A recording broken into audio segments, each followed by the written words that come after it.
आज हम बात करेंगे कि क्या दुनिया की super power, world number one economy और हर लिहाज से इस टाइम जो दुनिया की सुप्रीम पावर है America, USA, United states of America, क्या ये कोलैप्स होने वाली है?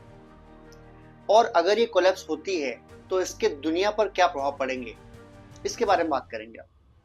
अब आप कहेंगे सर आप तो मजाक कर रहे हैं।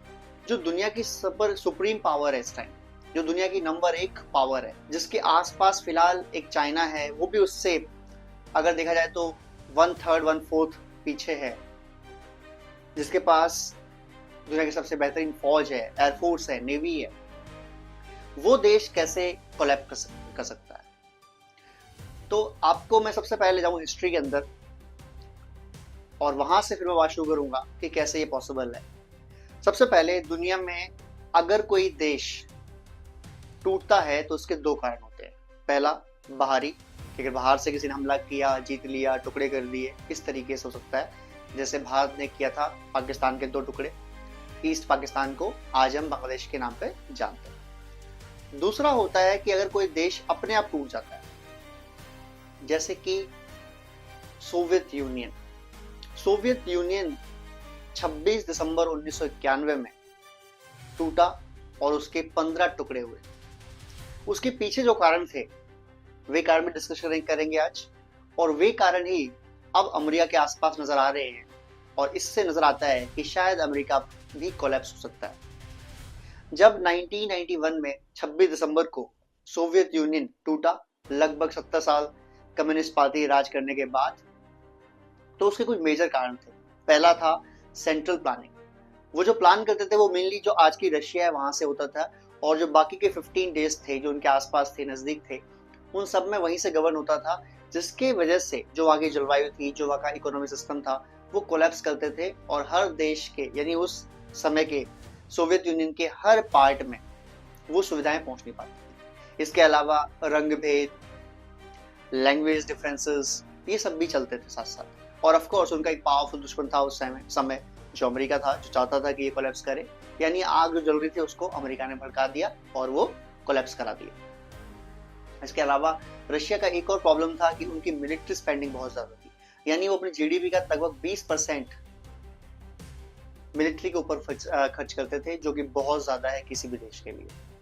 इसके अलावा जो प्राइसेस थे वो बहुत ज्यादा फॉल कर गए, इसकी वजह से ऑयल, खासकर जो ऑयल के प्राइसेस थे बहुत ज्यादा फॉल कर गए 1990s में, और मेन जो इकोनॉमी थी रशिया की वो चलती थी ऑयल के बेस पर। मैं रशिया बोल रहा हूँ बार बार, ये सोवियत यूनियन के बारे में बात हो रही है, रशिया तो खैर अभी चल रहा है, जो उसका सबसे बड़ा पार्ट है, या ऐसा कई लोग मानते हैं कि सोवियत यूनियन रशिया ही है आज की डेट में। इसके अलावा कुछ डिजास्टर्स भी हो गए, जिसमें एक चार्निबल का 1986 में जो न्यूक्लियर रिएक्टर था वहां पर दिक्कत हो गई, वहां पर कई लोगों की मौत हो गई रिसाव की वजह से गैस की। अब अमेरिका कैसे जुड़ता है इस पर हम उस बारे में बात करेंगे। किसी भी देश के जो टुकड़े होते हैं तो उसमें जो मेन होता है वो 3 चीजें होती हैं, पॉलिटिकल, सोशल एंड फाइनेंशियल। इनके बारे में बात करेंगे आज। सबसे पहले बात करते हैं, शुरुआत करते हैं फाइनेंशियल के बारे में।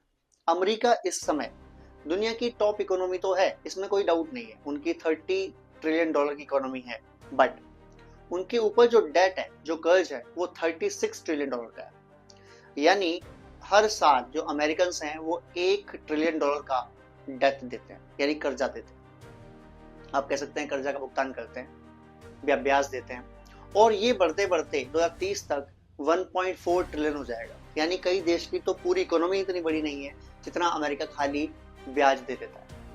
इंडिया की इकोनॉमी इस समय लगभग $4.25 ट्रिलियन की है, यानी 4.10-12 समथिंग, और अमेरिकन $1 ट्रिलियन का हमेशा हर साल जो ब्याज पे कर रहे हैं। इससे उनकी इकोनॉमी डाउन जा रही है, नीचे जा रही है, और उनका डेथ रेशियो ना बढ़ते ही जा रहा है। 30 ट्रिलियन की पूरी इकोनॉमी और 36 ट्रिलियन का उसके ऊपर डेथ, यहाँ ये दिक्कत शुरू हो रही है। जो मूडीज है, जो मूडीज एक रैंकिंग जारी करती है किसी भी देश की, ये हालांकि मूडी जो है ये कंपनी जो है या ऑर्गेनाइजेशन जो है वो अमेरिकन बेस्ड ही है, अमेरिका अंदर ही काम करती है, बट उन्होंने भी जो अमेरिका की कर्ज लेने की क्षमता है, जो अमेरिका की पे करने की क्षमता है, उसको रिड्यूस किया है लास्ट ईयर।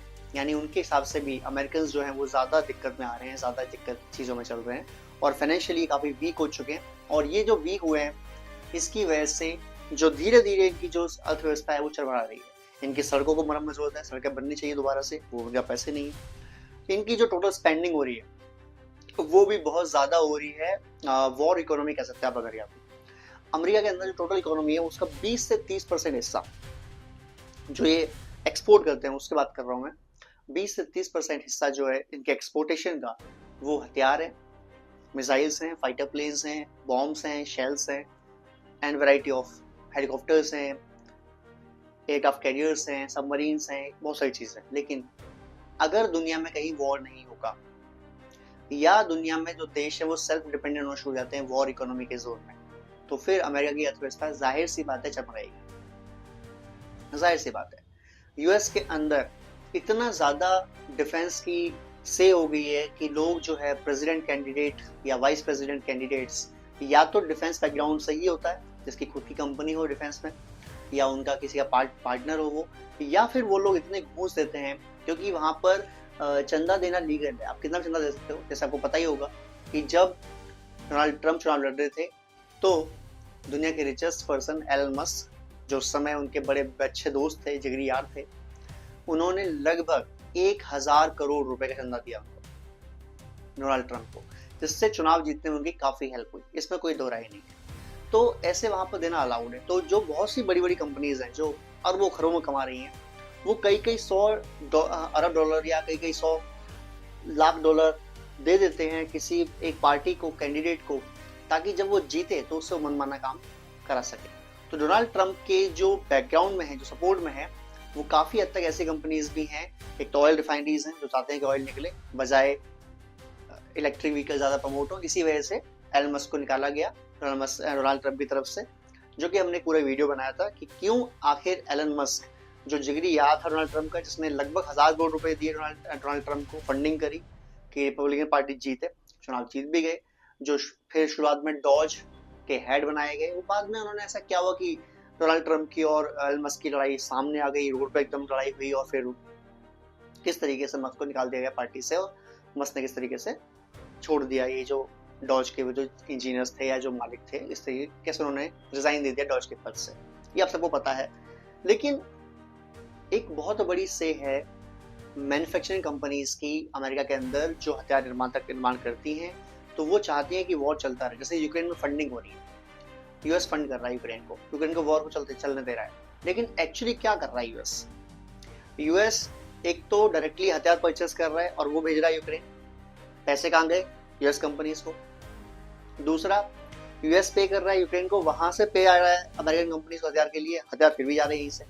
तो ये दोनों तरीके से जो हथियार की कंपनी है उनको ही फायदा हो रहा है। और कहीं ना कहीं जो ये लड़ाई चल रही है रशिया यूक्रेन की, जो यूक्रेन को फंड कर रहा है अमेरिका बार बार, इसके पीछे भी जो हथियार निर्माता कंपनी है वही है, उनके शेयर्स हैं, उनकी चीज है कि वो बढ़ रहा है भाई, सबको पता बढ़ रहा है।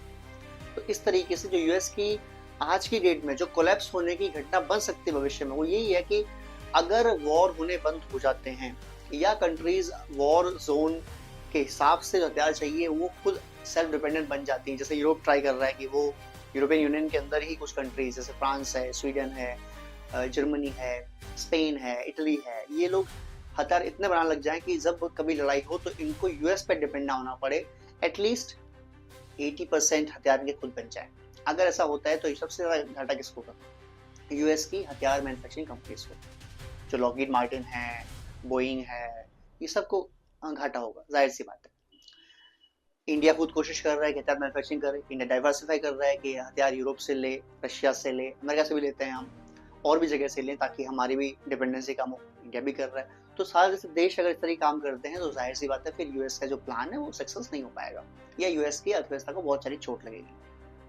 तो ये तो ही फाइनेंशियल बात, जिसके हिसाब से मालूम पड़ गया आपको कि किस तरीके से यूएस की जो इकोनॉमी है वो डेथ बेस्ड इकोनॉमी है, उसमें बहुत ज़्यादा जान बची नहीं है। खुद मूडीज कहता है उनकी रैंकिंग डाउन करते जा रहा है। इसके अलावा वो हर साल 1.25 ट्रिलियन का लोन अदा कर रहे हैं, जो कि बहुत ज़्यादा डिपेंडेंट है और बहुत ज़्यादा दिक्कत दे सकता है इन फ्यूचर।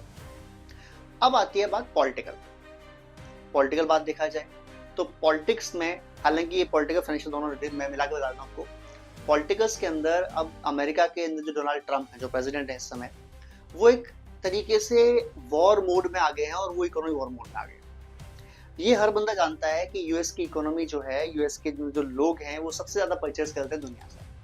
यानी किसी भी देश के लिए अगर उनको सामान सेल करना है यूएस के लिए, तो यूएस सबसे बड़ी मार्केट है, इसमें कोई डराई नहीं है। उन सबसे ज्यादा पैसे वाले लोग हैं, वहाँ पर पैसा है उनके पास, वो एक्टिवली ट्रेड करते हैं, एक्टिवली सामान परचेस करते हैं, यूज करते हैं वगैरह वगैरह। अब तो डोनाल्ड ट्रम्प ने बनाया इसको हथियार। डोनाल्ड ट्रम्प ने कहा अगर आपको यूएस में बिजनेस करना है आपको मेरी टर्म्स एंड कंडीशन माननी पड़ेगी, और जो नहीं मानना उसने टैरिफ ठोकना शुरू कर दिया, जिसमें सबसे ज्यादा टैरिफ अब तक भारत और ब्राजील के ऊपर था 50-50%। उसके अलावा 30% तो बहुत सारे देशों पर है। यहाँ तक कि अपने सहयोगियों को नहीं छोड़ा, जो भारत उनमें से एक था, दक्षिण कोरिया उनमें से एक है, जापान उनमें से एक है, सबके ऊपर टैरिफ उसने ठोक दिए। चाइना के ऊपर अभी उसने कल ही 130% टैरिफ लगा दिया। यानी चाइना को अगर माल बेचना है यूएस में तो 130% अब वो सामान महंगा होकर बिकेगा, जो 1 नवंबर 2025 से लागू हो जाएगा। चाइना ने क्या करा इसके अकॉर्डिंग? इसके उलट आप इंपोर्ट करते हो सबसे ज्यादा, इसलिए आप, इसका मतलब आप सबसे बड़े कंज्यूमर हो दुनिया के। लेकिन चाइना सबसे बड़ा प्रोड्यूसर है दुनिया का इस समय। चाइना ने कहा कि यार हमारे पास एक सबसे बड़ी चीज है और वो है रेयर अर्थ मटेरियल। चाइना ने कहा कि हम जो रेयर अर्थ मटेरियल हैं हम यूएस को नहीं देंगे। पूरी दुनिया के रेयर अर्थ मटेरियल जो है वो 90% चाइना का मोनोपोली है उसके ऊपर। चाइना ने कहा कि भारत से मिलकर हम काम करेंगे। भारत जो ये इतिहास पहली बार हुआ होगा हिस्ट्री के अंदर जब चाइना और भारत मिलकर काम कर रहे हैं, और चाइना ने कह दिया भारत को कि आपको जितना रेयर अर्थ मटेरियल लेना है लेकिन आप ये यूएस को नहीं दोगे। ये ओपनली लेटर भेजा चाइना ने, ऐसा नहीं कि बात उन्होंने छुपाई गई है।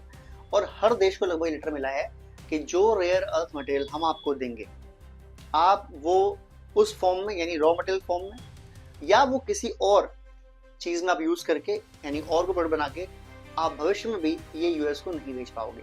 अगर आप ऐसा करते हैं तो हम आपकी रेयर अर्थ मटेरियल की सप्लाई लाइन काट देंगे, यानी हम आपको नहीं देंगे फिर। तो बाहर से चाइना कह रहा है कि आपको जितना रेयर अर्थ मटेरियल चाहिए आप ले लो, लेकिन आप अमेरिका को नहीं दोगे। अब अमेरिका के डोनाल्ड ट्रम्प से पागल हो गए, वो कह रहा है ऐसा कैसे होता है? दुनिया को आदत होनी चाहिए कि डोनाल्ड ट्रम्प की बात माने, हमारी मोनोपोली माने, हम दूसरों की मोनोपोली क्यों माने? हम तो नहीं मानते। झल्ला गया वो, झल्ला गया तो उसने अपने ट्रुथ सोशल, जो उसका खुद का एक प्लेटफॉर्म है जस्ट लाइक ट्विटर, उस पर उसने एक डाल दी न्यूज की ठीक है जी अब चाइना के ऊपर हमने जो है 130% टैक्स लगा दिया, 30% पहले से था टैरिफ, 100% और इंक्रीज कर दिया है, तो टोटल हो गया 130% टैरिफ। चाइना भी रेडी है, चाइना रेयर अर्थ मटेरियल तो पहले ही बंद कर दिया है, और रेयर अर्थ मटेरियल के बिना फाइटर प्लेन बनना मुश्किल है, मिसाइल बनना मुश्किल है, कोई भी चिप बेस्ड सामान बनना, even fridge, TV, AC, phone, ये सब बहुत मुश्किल है, यानी सब नहीं बनेंगे। और चाइना ने सेंस किया कि अमेरिका बहुत बड़े युद्ध की तैयारी कर रहा है, बहुत ज्यादा मात्रा में फाइटर प्लेन बना रहा है, बहुत ज्यादा मात्रा में सबमरीन बना रहा है, तो ये बन क्यों रहे हैं? मिसाइल बना रहा है क्यों? क्या रशिया से वॉर होगा उसका? आई डाउट, नहीं होगा। तो किससे होगा? भारत से लड़ेगा नहीं, भारत तो दोस्त ही है लगभग, तो चाइना ही रवस पाया। तो चाइना ने कहा हम इनकी मैन्युफैक्चरिंग तो रोक नहीं पाएंगे, क्योंकि वो तो किसी भी देश के अपने हाथ में होती है कि वो मैन्युफैक्चरिंग कितना करना चाहता है या क्या करता है। लेकिन चाइना ने सोचा कि यार हम इनकी मैन्युफैक्चरिंग भले रोक पाए, हम स्लो डाउन तो कर सकते हैं ना। तो चाइना ने ठोक दिया टैरिफ कि हम आपका रेयर मटेरियल देंगे ही नहीं, हम खुद भी डायरेक्टली देंगे नहीं और आपको किसी और से आने भी नहीं देंगे। यानी अगर अमेरिका सोचे कि हम चाइना पर टैरिफ लगा दें, फिर चाइना जिस देश को बेचे हम उधर से डायरेक्ट इनडायरेक्टली परचेस कर लें, हम रेयर अर्थ मटेरियल डायरेक्ट ना परचेस करें, हम उसको इसको सामान बना के ले लें, वहां से हम कमा लें। तो चाइना ने सारे देशों को प्रॉपर ऑफिशियल लेटर भेज दिया है कि आप हमारे द्वारा दिए गए रेयर अर्थ मटेरियल को किसी भी हाल में अमेरिका को नहीं बेचोगे। ठीक है जी, यहाँ पर बात हुई कि इकोनॉमिक हालात कैसे चल रहे हैं और पॉलिटिकल हालात कैसे चल रहे हैं। पॉलिटिकल हालात आप ये भी कह सकते हैं कि रिपब्लिकन डेमोक्रेट सब चाहते हैं कि भारत के ऊपर से जो टैरिफ लगे हट जाए, और जो चाइना से डील अच्छे से की जाए वो भी नहीं हो पा रही है। तो वहाँ पर भी जो इंटरनली पॉलिटिक्स है वो भी ठीक ठाक चल नहीं रही है। बहुत से सांसद ये कह रहे हैं कि जो डोनाल्ड ट्रम्प है उनकी मेंटल हेल्थ ही ठीक नहीं है कि वो राज कर पाए, इस लिहाज में वो है ही नहीं। तो मुश्किल लग रहा है यहाँ से इस तरीके से। तो ये एक हमने बात कर ली फाइनेंशियल इश्यूज की, जिसमें सोशल पॉलिटिकल इशू भी है। अब सोशल की बात करते हैं। सामाजिक तौर पर जो अमेरिका है वो डाउन होते जा रहा है। नंबर 1, इनकी जो अगर हम बात करें एजुकेशन की तो उसकी रैंकिंग भी गिर रही है। दुनिया में साइंस में अमेरिका की रैंकिंग आ चुकी है 37 और मैथ में आ चुकी है लगभग 40+। यानी आप इतने देशों से पीछे हो चुके हो जो आपसे साइंस में भी आगे हैं, मैथ में आगे हैं। एजुकेशन सिस्टम 20% गिर चुका है अमेरिका के अंदर। अब अमेरिका क्या करता है, उसके बदले बाहर से दुनिया के जो माइंड है उन्हें इम्पोर्ट कर लेता है, यानी जो कंपनीज की होती हैं वो बाहर, आपने पता होगा कि बाहर से विभाग के बहुत सारे इंजीनियर्स, डॉक्टर्स, ये सब जाके यूएस में काम करते हैं, क्योंकि यूएस एक अच्छी अर्थव्यवस्था भी है, एक अच्छा रहन लिविंग स्टैंडर्ड भी है, तो हर इंसान चाहता है कि अच्छी जिंदगी गुजारे, इस लालच में वो यूएस निकल जाता है। बट व्हाट इफ जो बेहतरीन ब्रेन है जो दुनिया की कंट्रीज में है, अगर वो यूएस आना ही ना चाहे, या किसी तरीके से यूएस में उनको एक अच्छा माहौल ना मिले जहां वो रह सकें, या जिस देश के हैं वहां एक अच्छा माहौल बन जाए, एक अच्छी इनकम हो जाए, वो क्यों चाहेगा? हो सकता है कि जो भारतीय आज जा रहे हैं अगले 5 साल के अंदर भारत नंबर 3 की अर्थव्यवस्था बन जाता है, जो कि बन तो 1 साल बाद ही जाएगा, 2 साल बाद ही जाएगा, लेकिन नंबर 3 के हिसाब से मतलब पैसे की इनकम अगर बढ़ती है तो क्यों जाना चाहेंगे वो लोग बाहर देश से? बाहर नहीं जाना चाहेंगे, तो गिरावट आएगी, इसमें जाहिर सी बात है। तो अगर हर कंट्री से गिरावट आएगी, और अमेरिका के यूथ जो है वो तो पढ़ने में 50% 15% से 20% वैसे डाउन हो चुका है, तो वहाँ का जो यूथ इतना पढ़ता ही नहीं है। बाहर के जो माइंड आप परचेस करते हो सबसे ज्यादा काउंटिंग उसमें इंडियन की है या चाइनीज की है। चाइनीज को तो आप अलाउ करते नहीं, मना कर रहे हैं डोनाल्ड ट्रम्प, सबके आपको अलाउ नहीं करेंगे, यूरोप में ज्यादा जाते नहीं, बचे इंडियंस, ये अब अगर नहीं जाते हैं तो फिर कहाँ से लाएंगे आप माइंड? तो देश चलेगा कैसे? वहां पर एक डाउन है। दूसरा, इनके यहाँ एक नस्ल भेद जो है, ब्लैक एंड व्हाइट, काले और गोरे का अंतर, वो भी बहुत ज्यादा है।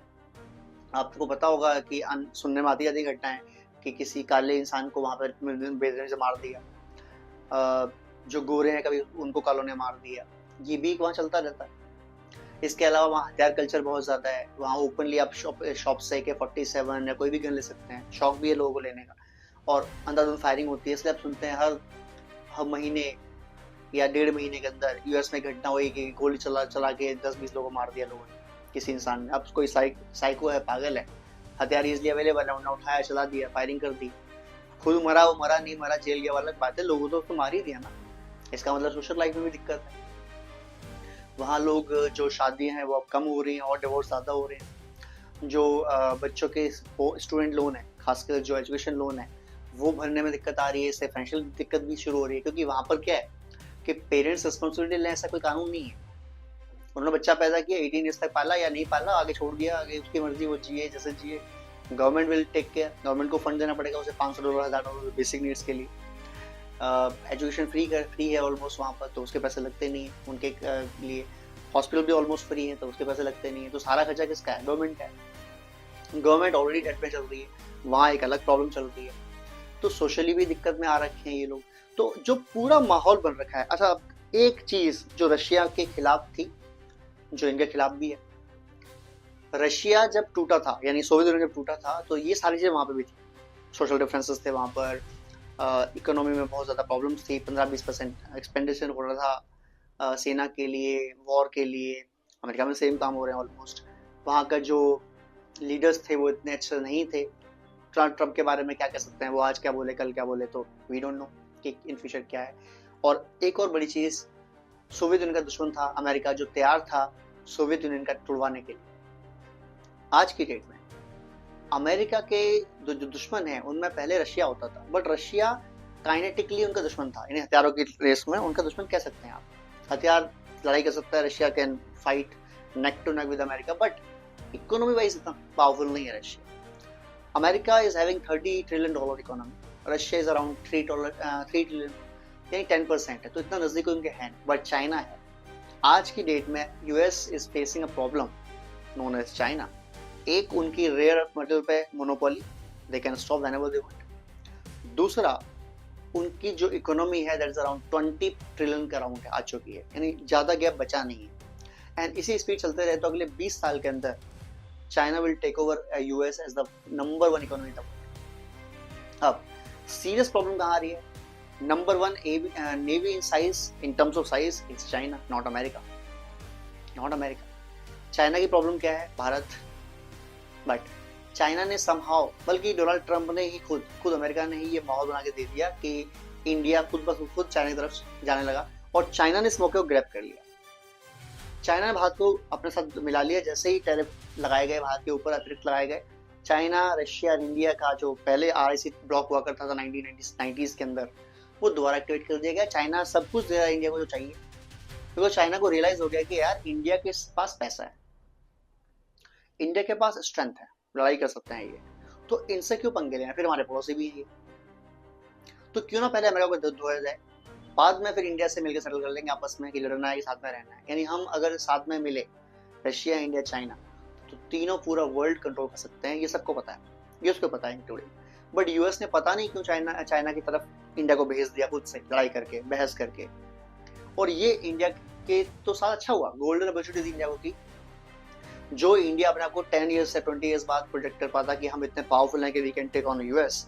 यूएस ने खुद ही बोला कि आज ही शो कर दो जी, और मोदी जी ने बिल्कुल शो कर दिया कि we can take on US. और इससे चाइना को बहुत अच्छा लगा या बहुत मजा आया, चाइना ने साथ दोस्ती बढ़ा ली अपनी, जो भी दिक्कत थी गलवान घाटी में, जो झड़प वगैरह हुई थी, उसको दूर किया गया, चाइना ने दूर किया और मर्ज कर लिया भारत से खुद को, जो कि बहुत बेटर काम किया। अब चाइना के पास एक दुश्मन है अमेरिका, इकोनॉमी वाइज वो तोड़ रहे हैं उसको, बढ़ा रहे हैं खुद को। मिलिट्री वाइज देखा जाए, नेवी उनसे बड़ी हुई साइज में, हालांकि क्वालिटी वाइज अभी भी American navy is quite better than Chinese, but फिर भी साइज तो बढ़ा ली, आर्मी सबसे बड़ी बना ली। तो यानी आप नेक टू चल रहे हो। तो अगर एक बड़े वॉर की तैयार प्लानिंग हो रही है चाइना तरफ से, तो चाइना उस समय चाहेगा कि भारत उनके साथ रहे, और साथ ना रहे तो खिलाफ ना रहे। यानी भारत वो जोन ना दे यूएस को कि यूएस भारत में आके लड़ाई कर सके चाइना से। हालांकि भारत के लिए चाइना भी दोस्त नहीं है, बट यूएस के लिए जो सर्वाइवल क्वेश्चन है उसमें चाइना भी एक कील ठोक सकता है। यानी अमेरिका की जो, मैं कह रहा हूँ यूएस क्या कोलैप्स कर सकता है, तो जो 1991 26 दिसंबर को सोवियत यूनियन कोलैप्स किया था, जो रीजन वहां थे, almost same reason, socially, politically, financially and enemy wise और लीडर वाइज भी, ये पांचों रीजन आज अमेरिका में अवेलेबल हैं। और हर इंसान ये कह रहा है कि यूएस ने अपना पीक जो है ना वर्ल्ड सुप्रीम कंट्रोल का, वर्ल्ड पावर का, वो देख चुके हैं, और अब यूएस डिक्लाइन की मोड में है। और वहां अगर इंडिया से भी पंगे लेता है, चाइना से पंगे लेता है साथ साथ, तो जो दो सबसे उभरती हुई अर्थव्यवस्था हैं, तो US will collapse fast. Anyways guys, video सही लगा तो अपनी राय रखें, कमेंट दें, सब्सक्राइब करें, शेयर करें। जय हिंद, जय भारत।